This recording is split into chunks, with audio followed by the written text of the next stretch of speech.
પંઢરપુરમાં ચોખા મેળા નામનો એક ભક્ત થયો. હરિજન હતો, મહાર જાતિ જેને કહે છે, મહાર જાતિ. એને ક્યારે જીદ ન કરી કે મારે મંદિરમાં જવું છે. બહાર બેસતો, મંદિરના પગથિયા આગળ બેસતો, દૂરથી જ ભગવાનના દર્શન કરતો.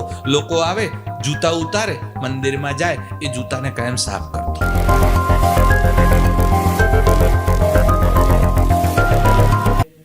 પંઢરપુરમાં અને વિશેષ કરીને આખા મહારાષ્ટ્રમાં તુકારામજી થયા, ટુકડોજી મહારાજ થયા. તમે એક એકનું નામ બોલો. મહારાષ્ટ્રમાં એટલા બધા ભક્તો થયા છે જેની કલ્પના ન કરી શકાય.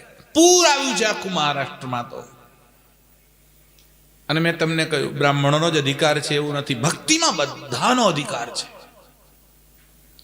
પંઢરપુરમાં ચોખા મેળા નામનો એક ભક્ત થયો. હરિજન હતો, મહાર જાતિ જેને કહે છે, મહાર જાતિનો. એને ક્યારે જીદ ન કરી કે મારે મંદિરમાં જવું છે.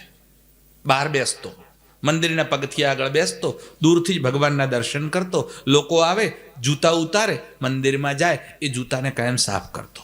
અને પાછા લોકો આવે ત્યારે લોકોને જૂતા પહેરાવતા. તમે ભગવાનના દર્શને દૂરથી આવ્યા છો, આટલું પુણ્ય મને પણ મળે, હું તમારા જૂતા સાફ કરીશ. એક વખત કોઈ રાજાની સવારી આવી અને રાજાએ કીધું મંદિરનો જીર્ણોદ્ધાર કરવો છે, આખું મંદિરમાં કંઈ રિનોવેશન કરાવવું છે. એટલે ત્યાં આવ્યા. એટલે લોકોએ કીધું રાજા અહીંયા આવશે, આ ચોખા મેળા અહીંયા બેઠો છે, હરિજન છે, આને અહીંથી ઉઠાડો. એટલે લોકોએ એની જગ્યા ખાલી કરાવી. મહારાજા તો આયા, બધું મંદિરનું રિનોવેશન બધું થઈ ગયું, જતા પણ રહ્યા. ઘટના એવી થઈ કે ઘટનાના 6 મહિના પછી નામદેવજી ત્યાં પહોંચ્યા. નામદેવજી છીપા એટલે દરજી જાતિના હતા. નામદેવજી પણ પરમ ભક્ત છે. નામદેવજી ત્યાં પહોંચ્યા અને નામદેવજી આમ દર્શન કરવા ગયા અને સીધી એમ નજર પડી, અહીંયા ચોખા મેળા બેસતો હતો. એટલે ભક્તોએ કીધું કે હા, તમારી વાત સાચી છે, અહીંયા બેસતો તો ખરા. તો ક્યાં ગયો એ? તો કે 6 મહિનાથી દેખાયો નથી. શું થયું? તો કે રાજાની સવારી આવી એટલે એને અહીંથી ખસેડ્યો હતો. પછી શું થયું? તપાસ કરી. તપાસ કરતા ખબર પડી કે રાજાએ બહાર એક પોતે કિલ્લો બનાવવા માટે કરી અને મજૂરો જોઈતા હતા. એટલે બધા મજૂરોને બોલાય તો ચોખા મેળા પણ એમાં ગયો.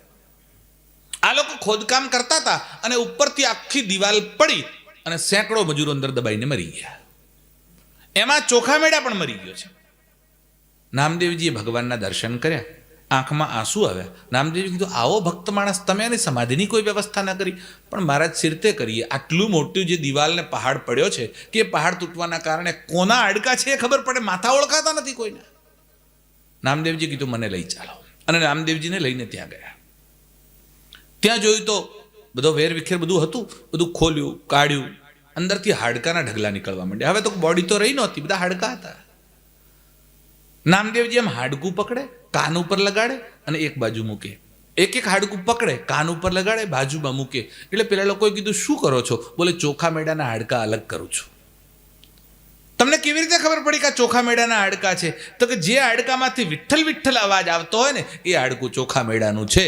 હવે તમે વિચાર કરો, શું કલ્પના હશે અને શું ભક્તિ હશે.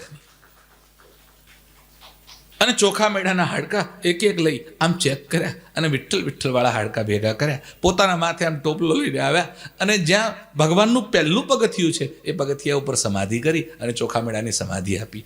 આજે પણ તમે જાઓ વિઠ્ઠલનાથના મંદિરની આગળ પહેલા પગથિયે ચોખા મેળાની સમાધિ છે. તમે કઈ જાતિમાં જન્મ્યા છો એ ભગવાન નથી જોતો. તમે કયા કુળમાં આવ્યા છો એ ભગવાન નથી જોતો.